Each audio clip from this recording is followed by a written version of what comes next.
Hello, everyone. Happy Sunday, and welcome to the Restoring Our Roots podcast, the voice of the Decriminalize Nature Movement. This podcast is a gathering space where we explore the wisdom of entheogenic plants and fungi, the beauty of natural healing, and the importance of reconnecting with the sacred earth. Twice a month, we'll hear from visionaries, healers, and advocates who are working with entheogenic plants and fungi, exploring the realms of consciousness and returning us to a balanced relationship with nature. My name is Larry Norris. I'm the co-founder of Decriminalize Nature. I'm also the national organizing director. I've been lucky enough to work with teams all across the U.S. to help pass policy. It's been pretty exciting to see the movement grow over the many years. It's almost 6 years now, almost 6-year anniversary in June. So that's pretty exciting. We'll have a little bit of a rah-rah for that. And if you are in a city and you're looking to join the movement in any kind of way, please contact us at decriminalizenature.org. We have some really easy ways to kind of hop on board, and everyone should be learning how to pass policy at the city council level. So come join us and be part of this incredible movement. I also like to introduce our behind the scenes producer, Rachel, who's been such an incredible joy having on board here. Really does all the backwork scenes, making sure that we have it on live here and we have it on our Spotify and other platforms as well afterwards. So thank you, Rachel, for all your help. Rachel usually posts these on Spotify the week after we are live. So we're live today, and then next Sunday we'll have this posted. We're on quite a few new platforms now as well: Apple Podcasts, iHeartRadio, Amazon Music, YouTube. I think we're YouTube Live today as well. If you'd like to make a donation to help support this amazing movement and show, you can do that on the podcast buttons. Just click the donation button. And for any live listeners out there, Rachel will be also gathering any questions or comments you have during the conversation. So please go ahead and put those in the chat box and we'll answer them towards the end of the podcast. I'm really excited today to have our next guest. Rachel told me this is episode 13, season 2, episode 3. We had 10 episodes in the first season, and we're excited to continue on with an incredible lineup over the rest of this month. But today we have Jack, and Jack Gorsland has been doing an incredible job out there with some investigative reporting. I really like to differentiate between investigative journalist and reporter. Reporter just kind of repeats what people tell you about. Investigative journalism is really like checking the authenticity, doing all the sourcing, going to do the legwork and all that kind of thing. So I really appreciate Jack for all the work you've been doing. And just a short amount of time, you've broken some really interesting stories. You're also founder of Psychedelic States of America, which just, I think, emerged in the last maybe 6 months or so. And we can talk about that in a little bit as well. So it's really awesome to see all the work you're doing out there and how you're gathering people and coming together in community and really taking a grassroots approach to investigative journaling, which I appreciate. So how are you doing today, Jack? Nice to have you here.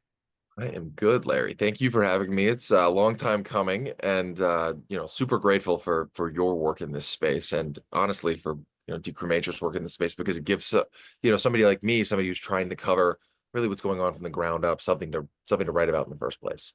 Um, just honestly, really honored and excited to chop it up today. Very awesome. Awesome. Yeah, maybe we could start off with a little background bio. Tell us a little bit about yourself, how you got interested in this area, and sort of maybe how you got started on this. Yeah, so it is definitely, I mean, the psychedelic space in general has no shortage of interesting off the beaten path origin stories. I think one of the reasons I gravitated towards it for sure. We're definitely a rowdy lot of misfits, if you will. Um, I got my start as a reporter a little over 18 months ago. I am that particular strain of ADHD, if you will, that kind of knew what I wanted to be when I was 12 years old, and it was to be a journalist. And I told my grandmother, proud Southern woman, born and raised in Hickory, North Carolina, that I wanted to go to Brown University and I wanted to be a journalist. And she told me that if I moved to New England, that they would turn me into a hippie liberal. And here I am. I'm based in the Boston area. I've been here for about 5 years, as of June 17th, actually, the 5-year anniversary of my moving to Boston. We're going to be out at Psych Science, and I'm going to be hosting a panel on the first day right before lunch hour with representatives of the Northeast Psychedelic Advocacy Alliance.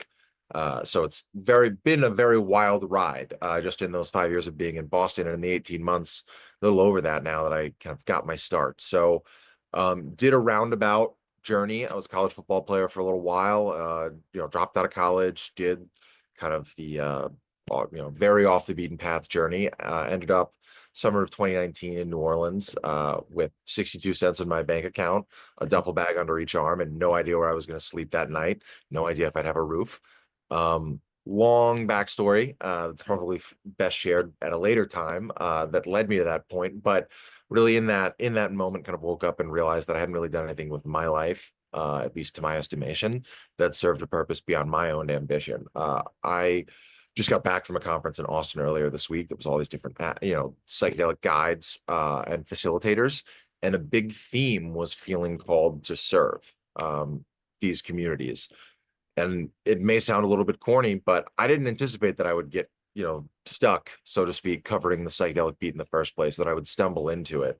I got my start wanting to cover education issues as, a 28-year-old college student finishing my associate's degree at Bunker Hill Community College, most famously known as the school that Robin Williams taught at in Good Will Hunting, if you've seen that movie. I was finishing my degree there, trying to save a little bit of money as I finished the last of my bachelor's, and wanted to start a student newspaper because they didn't have one. And I figured if I want to get some experience, I might as well learn how the whole, you know, operation works top to bottom as quickly as possible. Long story short, again, long story safe, better safe for another time at length, they wouldn't let me. And in that raising hell about the fact that I wasn't allowed to start a student newspaper, I came in contact with the Boston Institute for Nonprofit Journalism, the co-founders of which Jason Promise and Chris Ferrone have become my kind of mentors, Obi-Wans, if you will. Chris Ferrone is also the founder of TalkingJointsMemo.com, which is where I got my start covering psychedelic issues. So shortly after I got my start with them, my very first staff meeting, somebody, was late because they were, up late covering a local psychedelic advocacy event in the greater Boston area the night before. And I just so happened to have started working with the girlfriend of one James Davis, who, Larry, you and I both know, and kind of became the reason that I've kind of emerged in this space, the founder of an organization called Base Daters for Natural Medicine, recently rebranded as Base Daters for Creative Wellbeing. But stumbled into a series of misconduct stories involving this individual, including taking money from, a prominent PAC, New Approach PAC, prior to endorsing a ballot initiative in Massachusetts last 2 years ago at this point. 2023 is when he took the money, but didn't really tell anybody about it.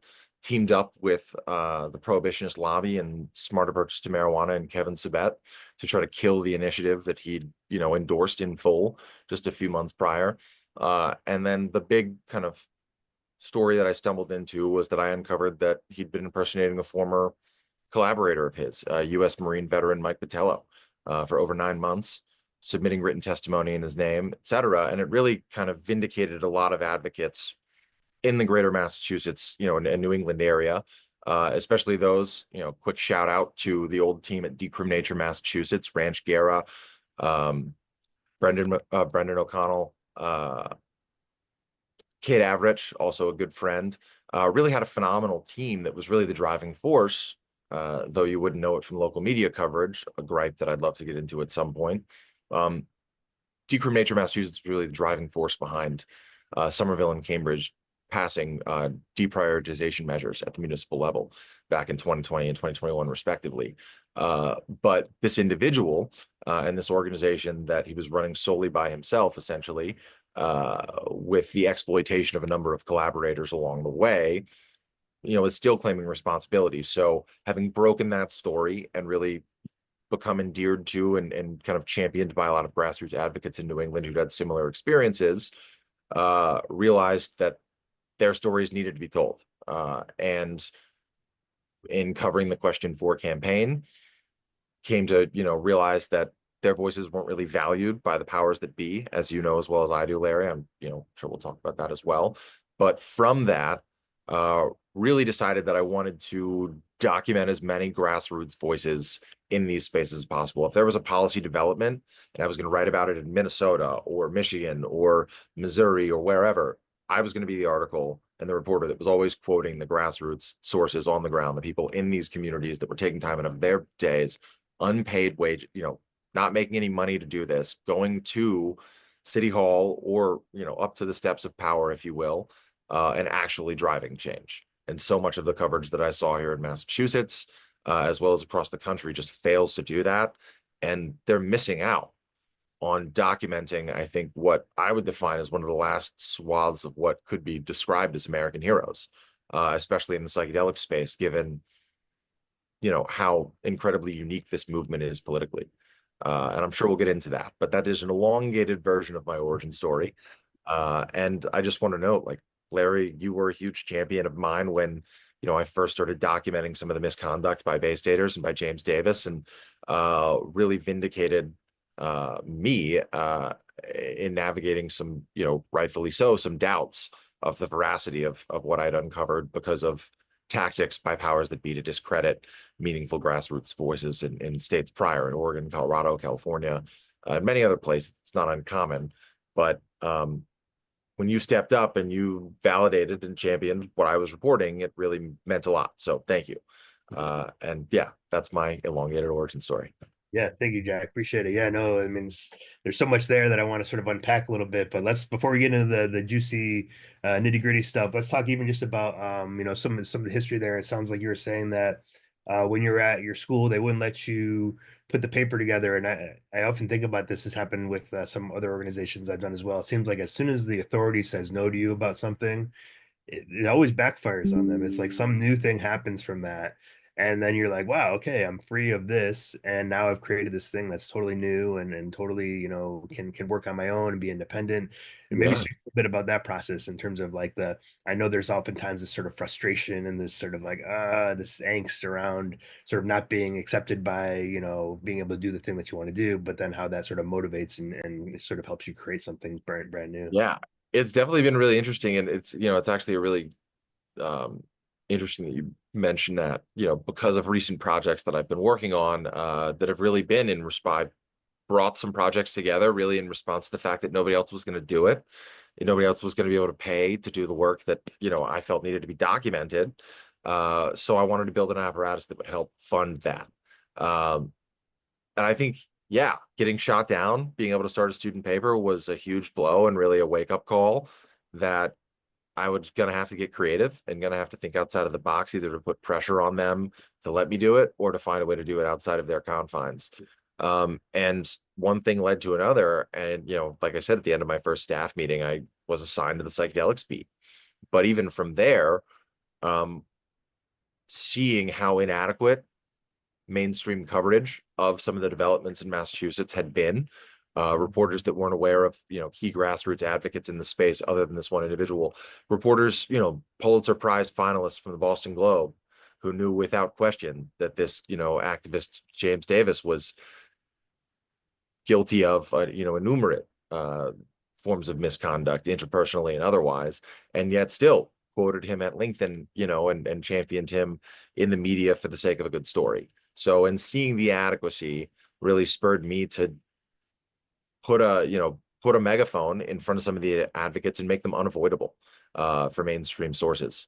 I yeah, I just definitely was a huge motivator when I realized that, for example, and you interviewed her in season one, I believe, but Jamie Morey, who was in the Question 4 campaign and a former kind of Bay Staters refugee, if you will, founder of Parents for Plant Medicine, now the co-founder of Mass Healing, like she's a single class working mom of four who is the most prolific psychedelic activist in the state level in terms of the most amount of, highest number of bills filed in one legislative session ever alive. She's a working class mom of four with no funding.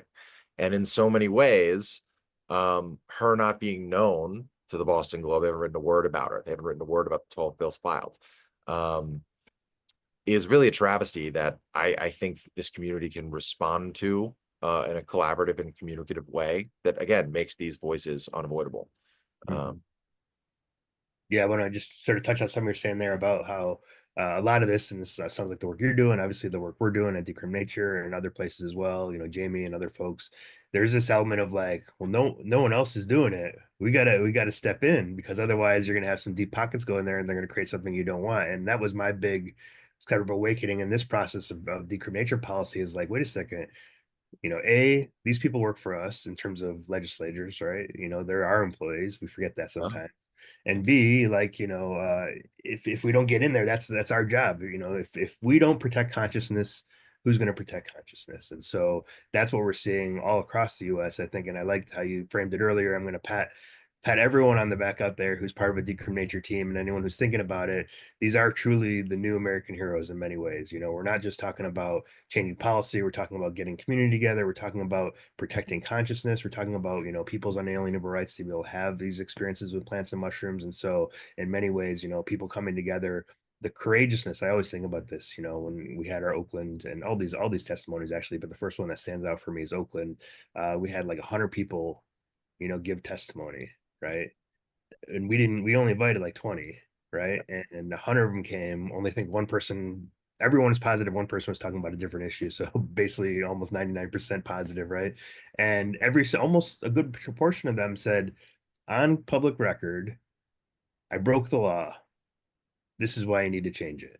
I'm here today because of it. Like, talk about courageousness, talking about, standing up for what's right, so I think that's something that's really been powerful to watch, to see these communities come together. Oftentimes the only thread that links them are these entheogenic plants and fungi, and then they come together, make things happen. I'm having a little trouble hearing you, Jack. I don't know if your audio is off, but try to say Oh something. no, I was just saying, like nodding along and saying, Okay, yeah, gotcha. Yeah. yeah, Yeah. no, no, Sorry. Yeah. No worries. Yeah. Yeah. So, agreeing with you. That's all. yeah. Okay. Yeah.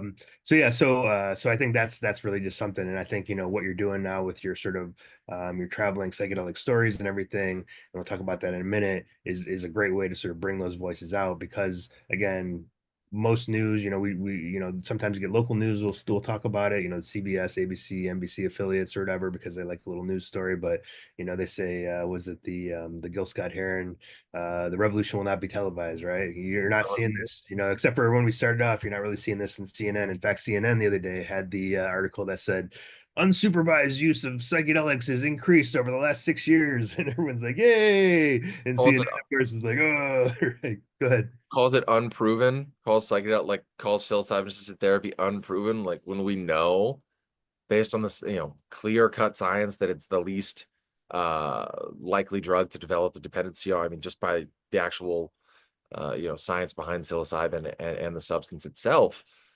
it's one of the safest, psychedelic compounds known to man, psychoactive substances known to man. So the claim that it's this dangerous thing, it continues to baffle me. LA Times wrote an article a few weeks ago that called cacao ayahuasca light. Wow. Oh, what are we doing here? I mean, Yeah, and exactly, it's yeah. just basic fact check stuff. And I think it's important to note, like, not all these reporters that are writing these articles are acting with inherent malice, right? Mm, Like, a lot of these outlets are assigning a health tech or science reporter who does not know this issue, does not know the political science, the political nuances of this issue, doesn't know the science very well, and just calls the first, drug science specialist in whatever the call sheet is that they have in their database of people that you call for a story like this. They're not actually going and finding the perfect person in a lab at, for example, the University of Alabama, Birmingham has a phenomenal entheogenic and psychoactive, research, psychedelic substance research lab that is very equipped to talk about things like borderline personality disorder and bipolar disorder and psychedelic use. But they're not calling them, they're mm, calling, we're going to give them the scare quote because right. that's the database for these reporters to call. And I think it's the LexisNexis is what some reporters that their organizations can afford it. I don't have anything like that, but Yeah. it is uh, ultimately not necessarily always on these reporters. Like they're thrown into this issue, parachuted in, as Dennis Walker likes to say. Um, and it's bad. It's not journalism. It's, you know, funneling a narrative that sells really well in an age that attention is the social currency of our time, as I like to say. It's really easy to take cheap shots. But Mm, what I found is that people are actually looking for better information about psychedelics. Use is going up. General evergreen content is pretty repetitive in terms of like what are so the next step is that people are looking for more nuanced coverage right. of both the science and political developments in this space. Right. And they're looking for it, especially because, for example, in 2018, there was an Associated Press poll that indicated that 70% of Americans don't trust the mainstream media. Um, they're looking for it in alternative media spaces. Mm, TalkingDointsMemo.com, where I got my start, was a newsletter for 10 years before email newsletters were cool for journalism, mm, and made the jump while so many other outlets have failed to a full website a little over 2 years ago. In the time that I've been writing for them in 18 months, like roughly 1 in 3 clicks has been on a psychedelics article. And TalkingJointsMemo.com, which is a regional cannabis news outlet in New England, has become the fourth most trafficked cannabis news outlet on the internet in the United States in mm, that time. People are clamoring for more nuanced information, for better coverage, because they're interested and they're aware that these things are not to be taken lightly. Some people, maybe not. Some people, there's people that are always going to use certain substances recklessly. That's why we need robust harm education and integration resources for them, not prohibitionist. I'm now getting on my political soapbox, and I will cede back to you. But yeah, no, I think above all else, while there is some pretty subpar media coverage and not journalism, as I would call it, surrounding psychedelics in mainstream sources, there's also some really phenomenal independent journalism that is actually driving real educational uh, reform in the zeitgeist for people who are looking for better content and information and Yeah. resources. So Seems like the hard part is sifting through all that because, while you say, that maybe it's not the journalists are just getting kind of parachuted into an issue in terms of some of these mainstream articles, there's still the languaging that's used. agreed. The Agreed. biasing and the languaging it's so hidden. And as a journalist, there's the magic of wording, the magic of narratives, the magic of you use this word versus this word, you're implying certain things. What is that like? I mean, obviously, the behind the scenes of how to use wording. When you read an article like the CNN unsupervised use and blah, blah, blah, like, is that just standing out for you? Like, how do you navigate the wording for like the regular person out there that's trying to understand how to sift through all this information? What are some takeaways in terms of how to read an article? I so appreciate that, and honestly, like like I said, I've wanted to be a reporter since I was a little kid, but my high school didn't have a student, I didn't have a student newspaper in high school. I didn't really have any journalistic experience because I was playing, um, sorry, uh, getting a phone call. No worries. I was playing football for so many years, so I didn't have time to do any of that. So I have really been able to learn from some phenomenal reporters over the last 18 months. And one of the things I'm very proud of, and some of the feedback that I get that's been, really great to hear, is that readers, and folks who check out my work really find it accessible and digestible. And I think that's really taking this, trying to take these complex policy issues and put it in the most simple terms, possible. Yeah, and I think above all else, putting a face on the issue makes it so much more accessible. If you're just quoting, and I'm giving examples from the Question 4 campaign because it was really my first big exposure to the political process. But for months, they just quoted the spokesperson from the political consulting firm that was helping run the campaign when they had like Jamie Morey as their educational outreach director and like bona fide grassroots advocate with a great story. Mother who moved heaven and earth through all legal resources that she could find to provide the best care for her children. Nothing worked, so she turned to psilocybin. It's the only thing that did. Would you criminalize that mother? And they didn't even want to talk about it. I know reporters that like didn't know that she worked for the campaign until weeks after the election. Mm. It just didn't say, so when you put a faceless corporate name on an issue, that I've met with activists from every single possible nook and cranny of the political spectrum that you can imagine across, 37 states and counting. Hopes to interview one from all 50 plus DC and Puerto Rico before the end of the calendar year. And when we get in a room, regardless of whether they're, a fan of the spray tan man, as I call him, or farther on the left on it, like I am personally, I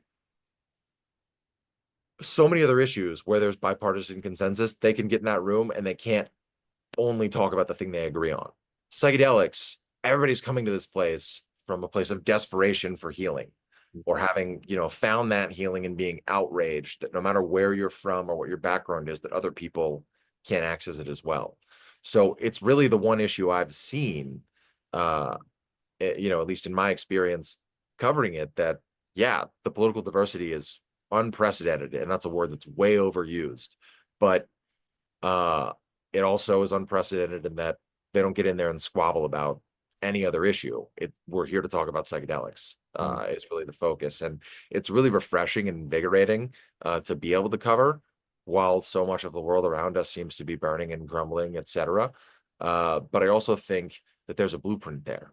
You and I talked about this when we first connected, Larry. Like I really view and believe, and have been saying this more frequently, recently, that regardless of the outcome, fully corporatized and pharmaceuticalized or decrim for all, the political arm of the psychedelic renaissance will be remembered as one of the most consequential political movements of the 21st century. because of the blueprint that it could establish for true populist reform across any number of political issues. We have a pipeline. We have a way that you can bring about these issues that have consensus, drive it from the local to state to regional to federal level.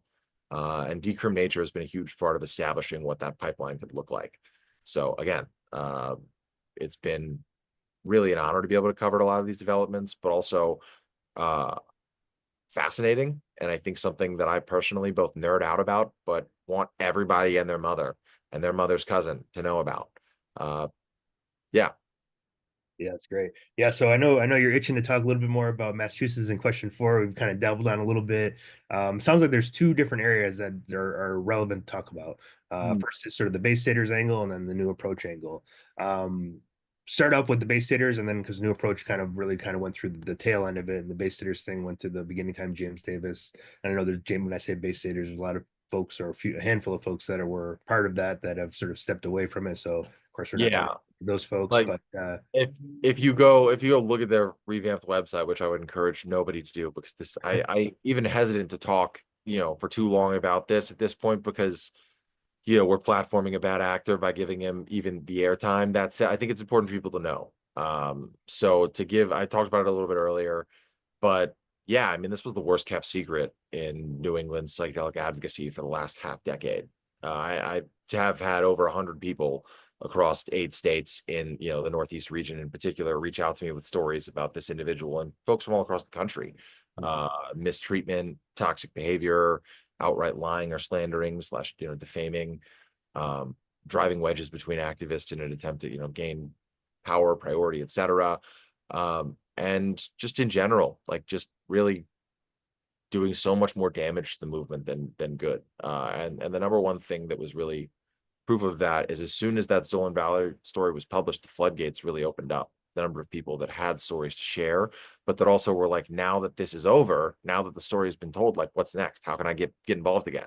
That they basically only left. I mean, dozens of advocates that would have showed up at state houses and showed up at City Hall that left the movement because of this one individual. Mhm. Um, and even if the allegations were untrue, the driving people away from the movement is inexcusable, Yeah, and even and cause for a linking up lack of with leadership. sorry, just say even in linking up with Kevin and then the prohibitionist mind, like just I heard him like push back on the grow model is the home grow is a bad thing now, and I was like, Oh what's yeah, happening out there in Massachusetts? And yeah, dude. then I saw the Kevin thing, and I was like, why is he hooking up with a major prohibitionist that's getting funded from all these government sources to keep cannabis illegal, and now he's pushing that same angle for psychedelics. Why would you want to ally with somebody like that? It He was just wanted to kill it. He just it's always been about him. yeah. Yeah, without getting too much farther into that, I would just say that, like, I would really encourage folks to go read some of my reporting on the kind of what we've now dubbed the Bay Staters saga. And I would encourage you to reach out to the folks who are quoted in those articles. I mean, we've got a running list of condemnations, multiple state reps, prominent former cannabis officials.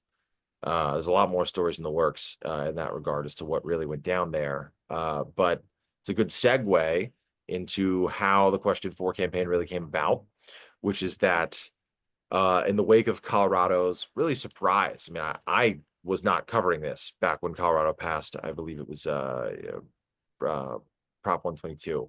Um, I was not covering this issue. It was before my time, but I've become aware that, like, folks were really shocked that it passed. Folks that worked really hard on the ground in that campaign went to bed that night with, Prop 122 trailing and looking like it wouldn't pass, and woke up shocked that it did.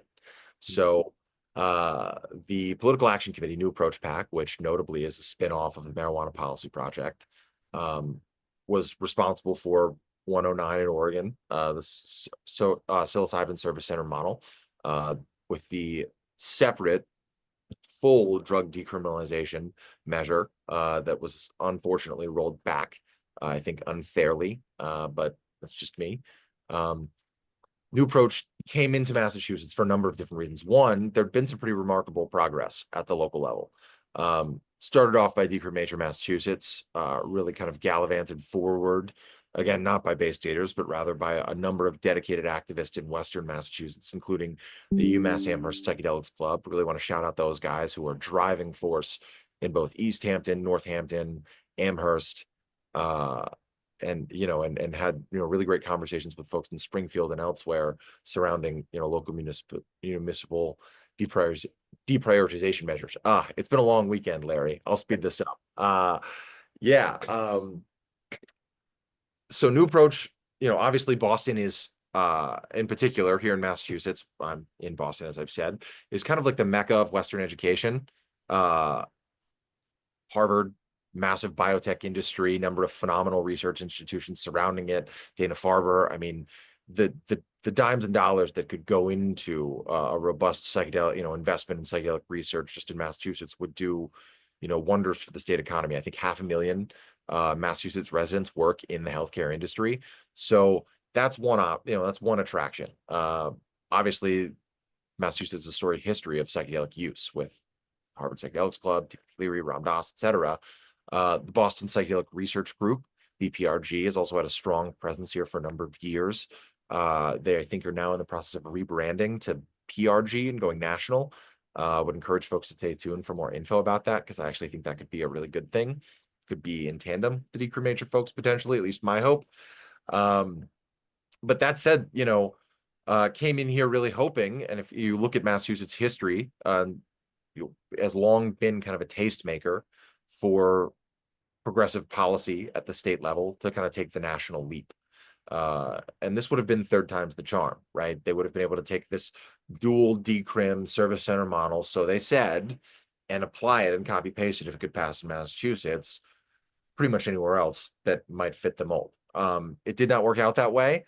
I don't think that they actually had very much confidence that that bill would ever pass.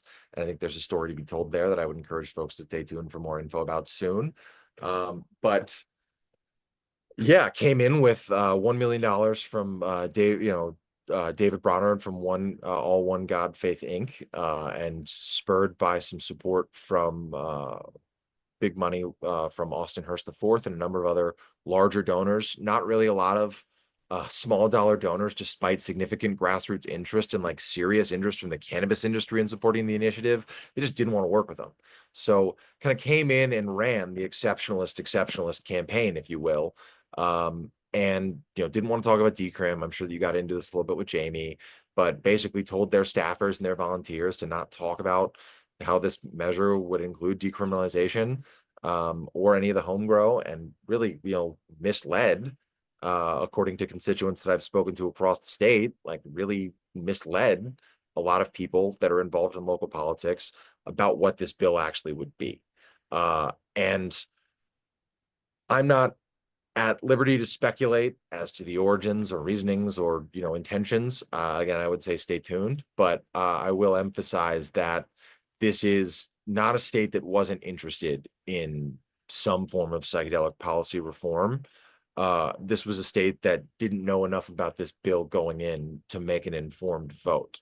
And I think that that is not only a misinformation issue on the part of the prohibitionist campaign that cropped up. I do want to note that by the exit polling, like James Davis was not a reason that this didn't pass. Like he just wasn't. And if you hear from anybody that Bay Staters was some reason that question 4 failed, that's hogwash. I've seen the numbers. Like people didn't know who he was. He's small potatoes outside of this very specific bubbled community. But people didn't know that this bill was even on the ballot. Less than 50% of the Massachusetts electorate knew on election day, walking into the voting booth, based on the campaign's exit polling, that question 4 was even the psychedelics were even on the ballot this year. They had $8 million to run a robust public education campaign. And instead they just didn't. And I, for the life of me, still can't really figure out why. And I think that that's a question we should all ask ourselves.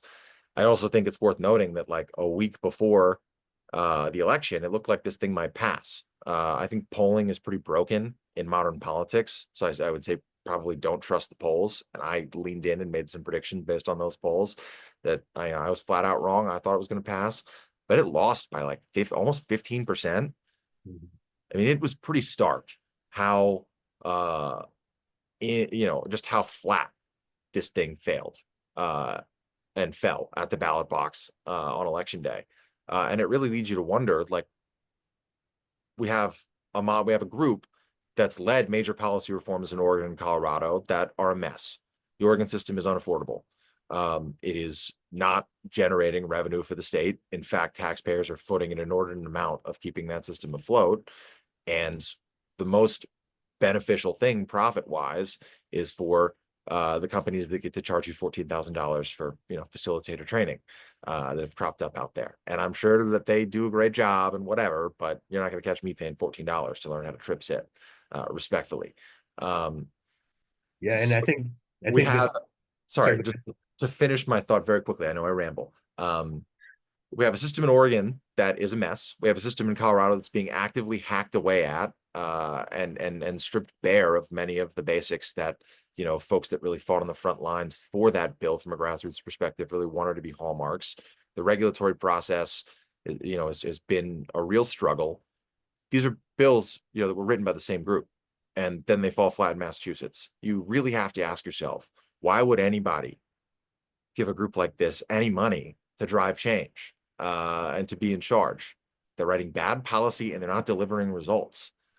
Right. Period. Yeah, Would you hire, would you continue to retain an employee who doesn't deliver results? they're upsetting the grassroots, because I know what happened after Massachusetts happened. The rhetoric became, oh, anything with decrim can't pass. So then they threw out a whole bunch of new bills, spaghetti against the wall. Two examples that I can think of are Washington and Arizona. And Washington, they went, it was the same crew, Tom Eckert from Oregon and a bunch of other folks, Healing Advocacy Fund people, all that kind of stuff, which are all other forms of New Approach Pack down the way, right?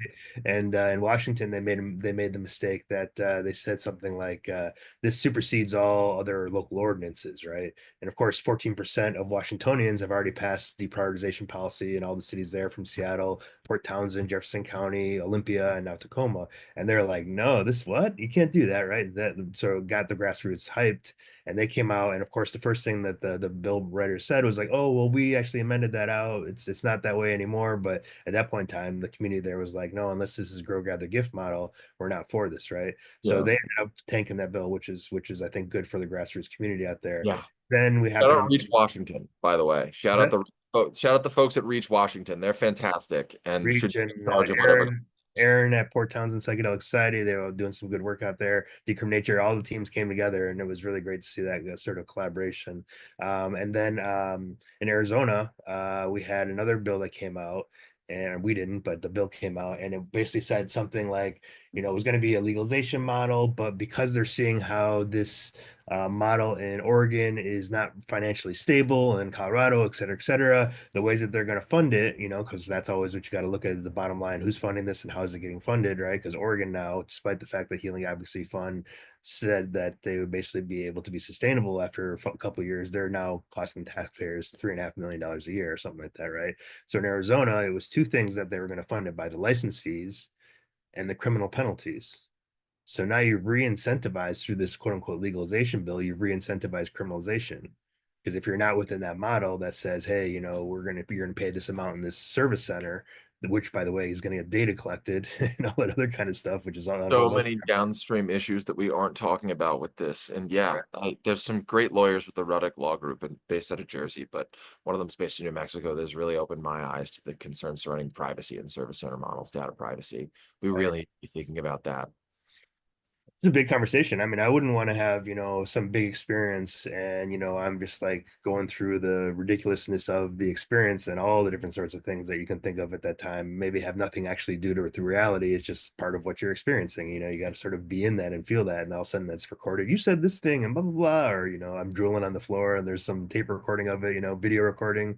And of course, it's under the guise of we need protection. We need protection of the patient and the client. We need data collection for further information. But at the same time, like, who wants a file of all your trips? I Yeah. mean, it would if it wasn't if it wasn't Yeah. dystopic. It would be And fun to see my journey, ano- but not through the government. yeah, I will also one more quick thing about Reach Washington. I talked a little bit earlier about psychedelic states of America a little bit. I've launched this, folks. I would encourage folks to check it out. I've launched a Psychedelic States of America Spotlight Advocacy Initiative.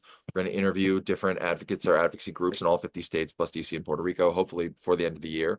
I think we got time to pull it off for the end of the year. But Reach Washington, we are in the process of working out the details for our upcoming live streams. So stay tuned for information, and really want to be able to use that process in that space to really tell that truth, and how, I wrote an article for Filter Magazine over a year ago now, about why their ballot initiative that they were aiming to have on the ballot in 2026 was different, and Mm, why they could really be the reclamants of, decrim at the state level, regardless of what happens in Massachusetts. Had conversations directly with folks in kind of the new approach orbit, about, hey, I just did this really great interview with the folks at Reach Washington. They're really special. You guys should give them a call.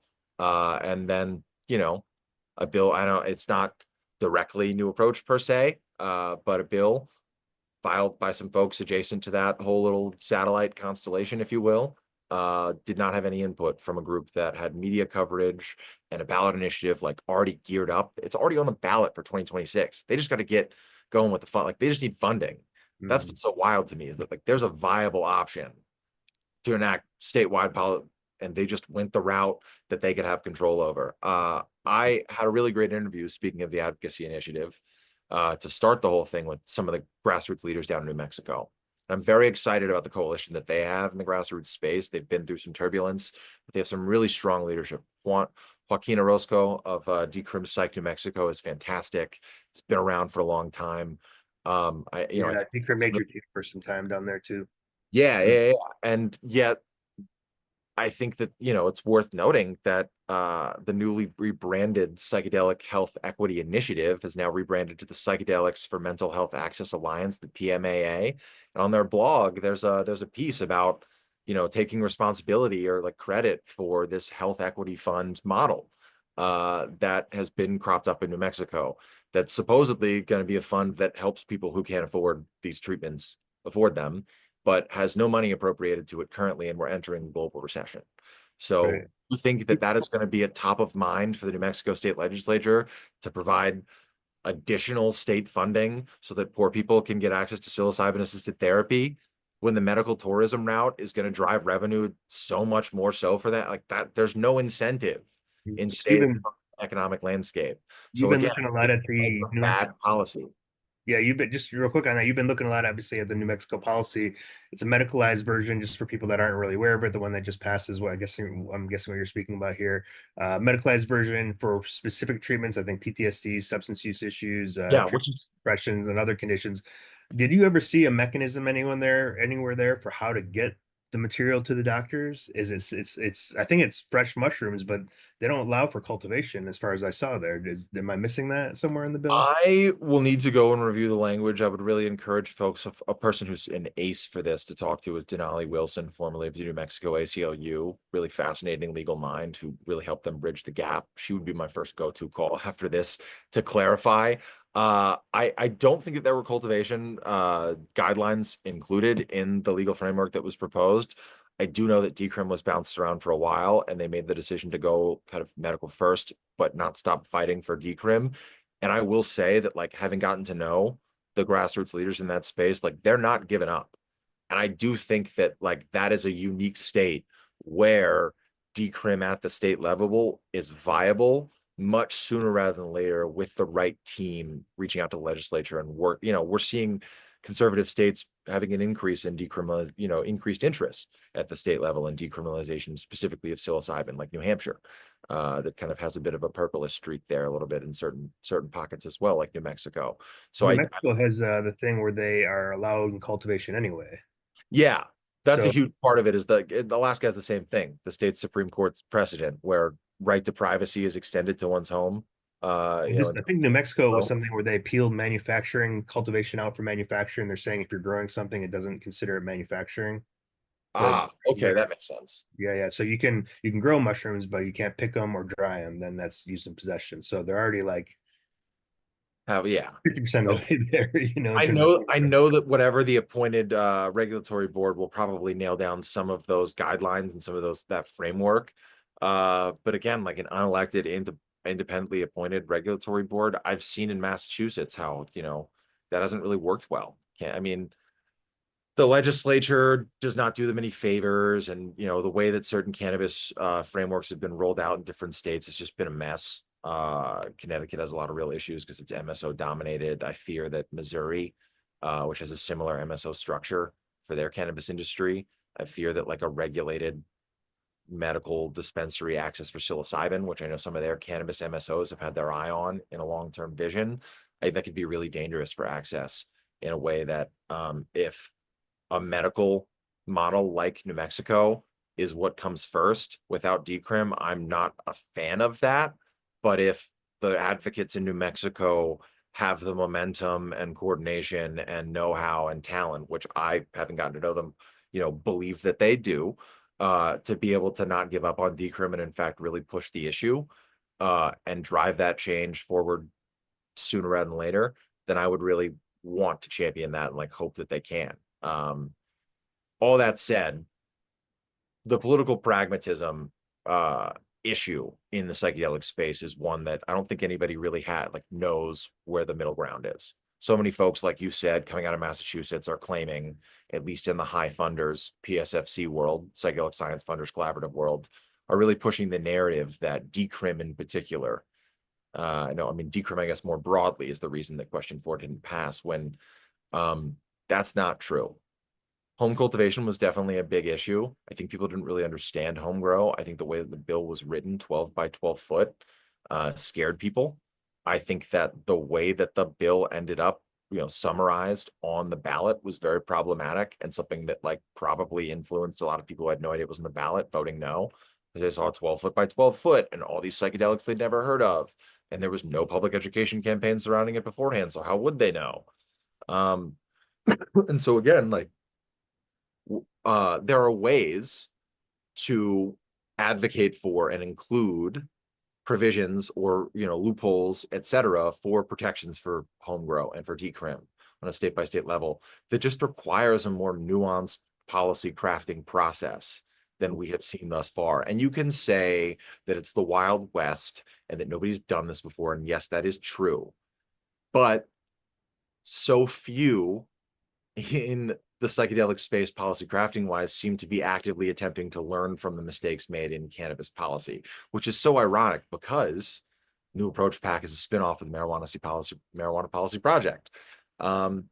So you'd think that there would be an active attempt to learn from some of the mistakes made, especially because some of the prominent New Approach operatives worked for the Marijuana Policy for a long time, but I have seen them make the same mistakes over and over and over.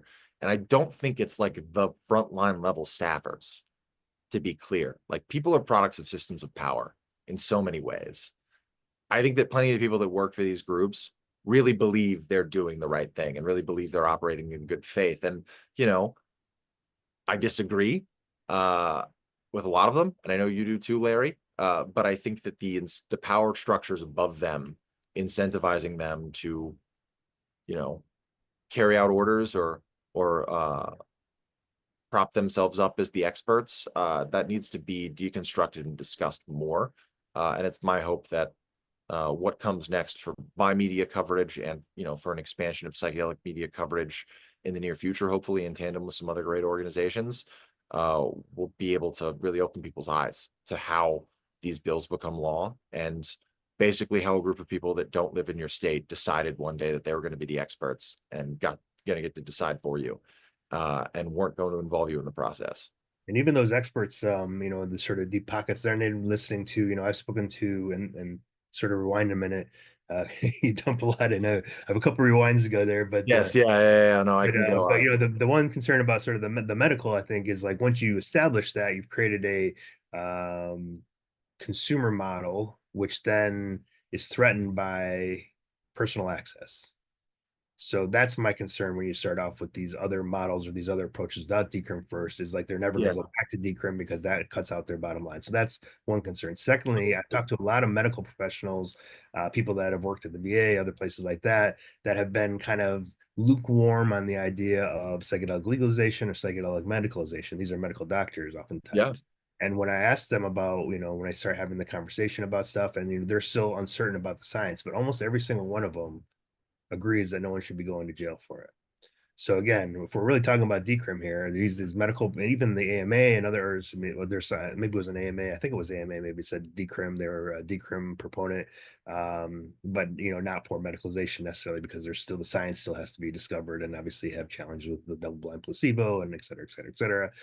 But they all can agree, and even some folks that I was I won't say the names of the people, but some professors I've known that have done a lot of experiences on their own, have come out with being like, oh, we have to put guardrails up. This can't be a quote unquote, as you said, the Wild West, et cetera, et cetera. But when you really dig down, they are agreeing that, yeah, people shouldn't be incarcerated for this, right? So Yeah. that's maybe this the languaging that needs to be used because I think that's an easy thing to understand. Like, should someone go to jail for this thing? Should someone go to prison for this thing?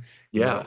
No, or so in agreed. Nevada, it's like over an ounce of mushrooms is considered a class A felony, which is the same as like somebody killing somebody else. It's Yeah. ridiculous. Right? And that's I'm really glad that you pointed that out, and I'll keep this next thing very brief. But there's a case in Massachusetts right now. There's these two 18-year-old kids out in Western Massachusetts who were busted selling cannabis and nicotine products to, their, I guess, high school classmates, and had a pretty robust operation going. But again, two things that are federally legal. And this bust happened like late December of last year. And when they got busted, they also got caught with, per the bust photo that the cops take of whole stash, there were like a couple of baggies of mushrooms, like two like Ziploc plastic baggies, sandwich bags, right? Like what question four would have decriminalized was up to like, 1 ounce of pure psilocybin, which you and I both know could be like up to 165, grams of dried mushrooms, maybe even more, depending on potency, etc. Now, so these kids are now facing 5 years in state prison, a class B felony, because they had a couple of baggies of mushrooms on top of, cannabis and nicotine that they shouldn't have been selling, whatever. But should these 18-year-old kids be facing 5 years in state prison? Uh, they're working class kids. They probably can't get the very best lawyers. It's a real tragedy that a group came in here and uh, didn't take that into consideration, what they were really fighting for and who they were really fighting for, um, and didn't give it the old college try, to put it lightly. Uh, yeah, and to that point, briefly about the policy crafting, like another example of something that, I mean, you've been a very outspoken voice in pushing back against, saying civil penalties are enough. You Mhm. know, we shouldn't be penalizing, we shouldn't be confiscating somebody's stash at all. I mean, that's a form of criminalization. Yeah. $150 fine, $250 fine, that stuff adds up. I mean, the average 60% of Americans can't afford $1,000 emergency right now. And you want to charge that, 150 bucks, $250 for having a little bit more on their person in public, or because you come to a party and you see that they've got some on their desk, or it never made sense to me. And I appreciate you voicing that. But we can write bills, we can write policy in a way that takes that into account without scaring people into thinking that we're opening the floodgates. Question four very explicitly would have only like had like only, I don't love civil penalties, but people were freaked out that the maximum penalty for someone who gave mushrooms to a minor or psychedelics to a minor was like $100. But they wrote the bill that way, like knowing that people would read it, maybe assuming people are too stupid, which is another thing that I take offense to, because I think people are not too stupid to sift through this stuff. You have to bring them the information in a digestible way, but people are interested and are looking for better information. Anyways, I know we're short on time. Yeah, So, no worries. Yeah, of yeah, no, I appreciate all this. It's been a really great conversation. I have only just a couple more questions. I know Rachel has a question as well. course. And just one little clarity issue because I know we spoke about this earlier, and because I'm living in Berkeley, I just want to sort of take take one moment to have a secondary sort of validation of the fact that Berkeley was not a James Davis experience there. So I know James Davis has been claiming Berkeley for a little while, so just kind of wrap that up in this whole little process here. But I really appreciate all the work you're doing. I really I look forward to hearing more about the psychedelic states of America. I look forward to connecting with some local teams that are doing some really incredible work all over the place.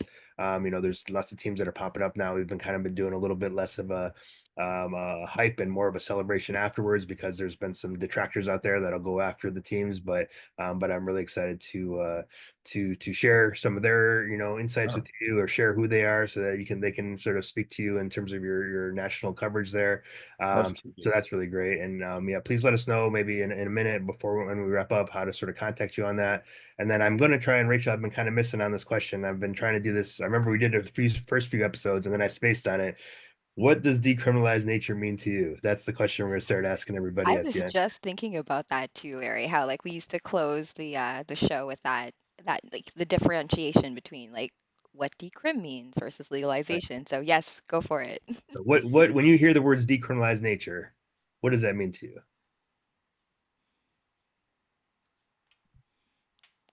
The simple version is that nobody should be criminalized or persecuted for use of, cultivation of, or utilizing nature in any form, whether psychoactive or otherwise, for the purpose of bettering, healing, enjoying their life in a safe and responsible way, or not, because you shouldn't be criminalized because you use something in a way that you maybe weren't informed and have a negative experience. There's so many layers to that that I'm sure we can get back to, but the very basic thing is that I just don't think that people should go to prison or face persecution by the law. I don't think that the federal government should care if I use a psychedelic mushroom or psychedelic substance in the confines of my own home or with friends or safely or anywhere, as long as I'm being safe and responsible and a good neighbor and paying my taxes. Libertarians might not like me saying that, but being a responsible citizen. Um, yeah. So thank you, Jack. Appreciate it. Rachel, let's toss it to you for the question. Oh yes. So Jack, when you were saying that you wanted to become a journalist by the time you were 13, what a thing. That's I think that is almost like a bit of a blessing in terms of like knowing exactly what you want to do in your life.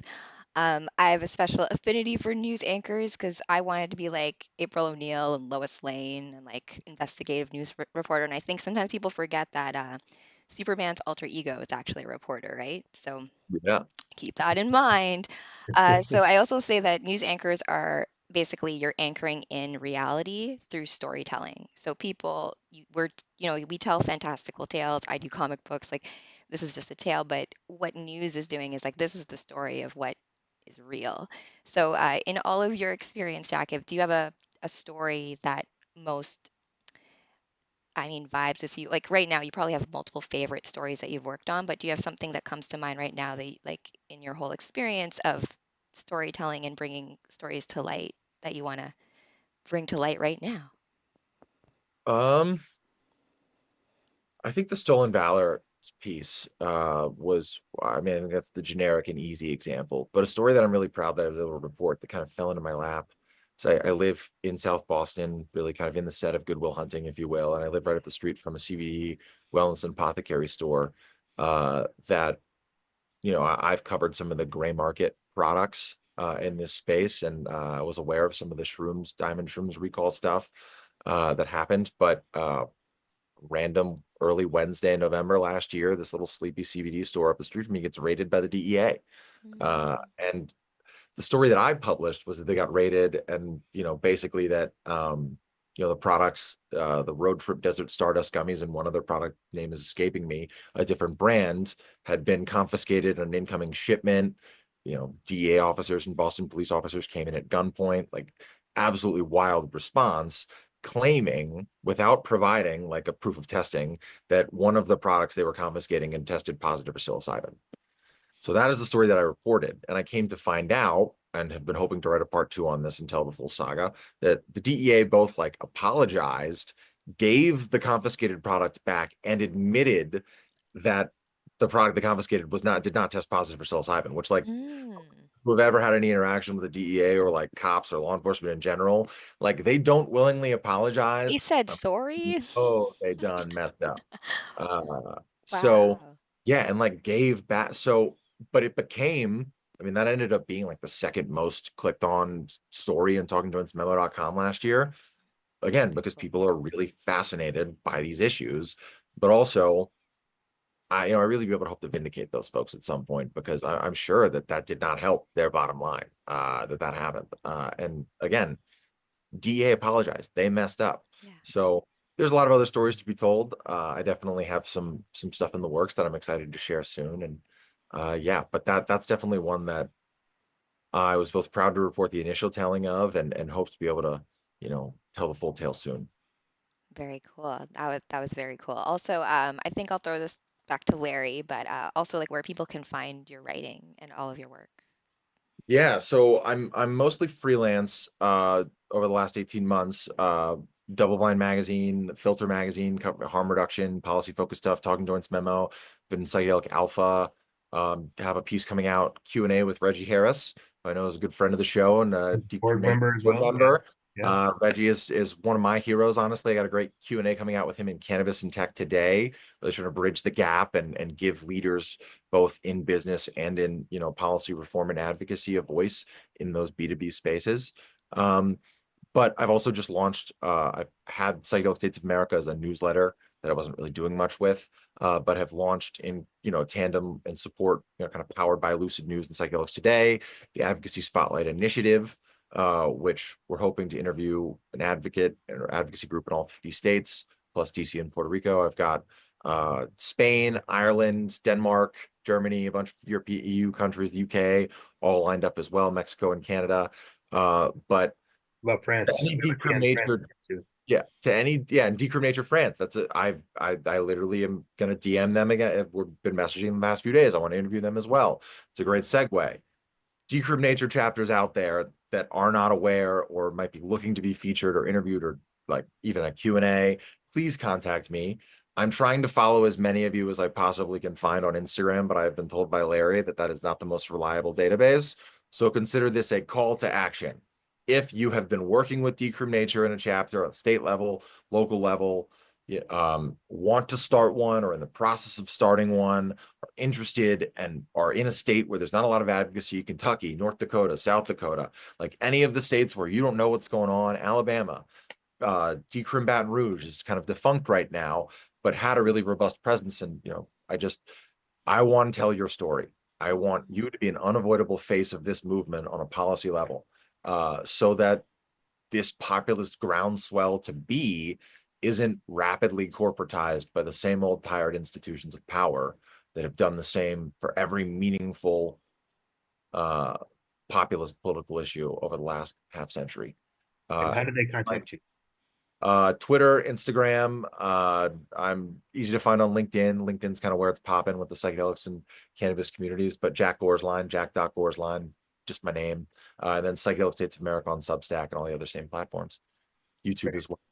Nice. Yeah, incredible. Yeah, I'm excited to hear how that goes. I'm gonna keep my ears open as well, and do some work in terms of connecting with some folks out there. But these are the stories that need to be told, and I appreciate you, being in the grassroots and really making it happen and really bringing those voices forward because they don't have the resources of the media chains or the deep pockets or anything like that, but they're still doing amazing work, as you said, the heroes of America today, really Yeah, things forward. So appreciate you telling absolutely. those stories and appreciate all the sort of connections we've had over the last year and a half. It's been really great to meet you and to hear you and hear your mind and have this great conversation over the last little bit of time. I'm sure we have some more coming up. Maybe after you break your next story, we'll have another little podcast going on and chat some more about all the different things that are happening in the psychedelic ecosystem. And are you going to be at the psychedelic science conference at all? Are you going to do that? Yes, yes, and stay So tuned. The details will be announced, but I'll be interviewing on the expo stage, I believe on day one. Be interviewing the representatives and the state by state of the Northeast Psychedelic Advocacy Alliance, great, spearheaded by Jamie Morey, but got the New York folks and New Jersey and Mhm. Rhode Island, Connecticut, great. really trying to form an alliance that can withstand some of that national outside Yeah, pressure. if you have all your material there, I know there's quite a few other DN folks that'll be attending just to check it out. So maybe I can Yes, check definitely. there, get some interview stuff as well. So awesome. Loved. Awesome, great. Well, Jack, appreciate your work as always. It's really been a pleasure. Thank you for being here. Thank you, Rachel, for all your help as well. Thank you, everyone out there listening. Our normal schedule is to go live every 2 weeks, but I will be out of town from May, early June. So our next podcast is actually going to be Sunday, June 15th at 10:30 a.m. Pacific, 1:30 p.m. Eastern. And that's going to be actually with Rachel and your partner, Kevin. Yeah, That's pretty yeah. exciting. We're going to talk a little bit about some of the deep inner worlds you both have explored together. So I'm excited to dive into that little journey. And we have quite a few sort of our next lineup for the rest of the year here is impressive. We have some really big names. We have Reggie, as you mentioned, is going to be coming up on the 22nd. We have Alexander Plesner, who is part of the Psychedelic Designs. We have Mm, Love. Ben Monton, who's part of Professor Siegel's shop. Daniel Nova, who's part of Psychedelic Society San Francisco, and Flow, and et cetera, et cetera. Psychedelic Awesome. addiction work. I don't remember exactly what the name of it is. Jahan was going to be here on the 24th. He's done some really nice writing and some incredible work out there as well. And Travis Tyler Fluck, who is going to be here on the 21st of September, right in time for 9/20, which will be a fun little weekend celebration of mushrooms as well. So we got a big yay. lineup coming up. Thank you, Jack, for kind of kicking it off. We got some exciting things coming up in the near future here, and looking forward to more. So next Sunday, everybody, keep in mind that this post, if you're listening to this live, this will be reposted on our Spotify platforms next Sunday. Thank you, Rachel, for getting in on that. Again, Yes. thank you everyone for listening in. Until next time, tune in, stay rooted, and let's grow together. Have a great night, everybody. Bye, everybody.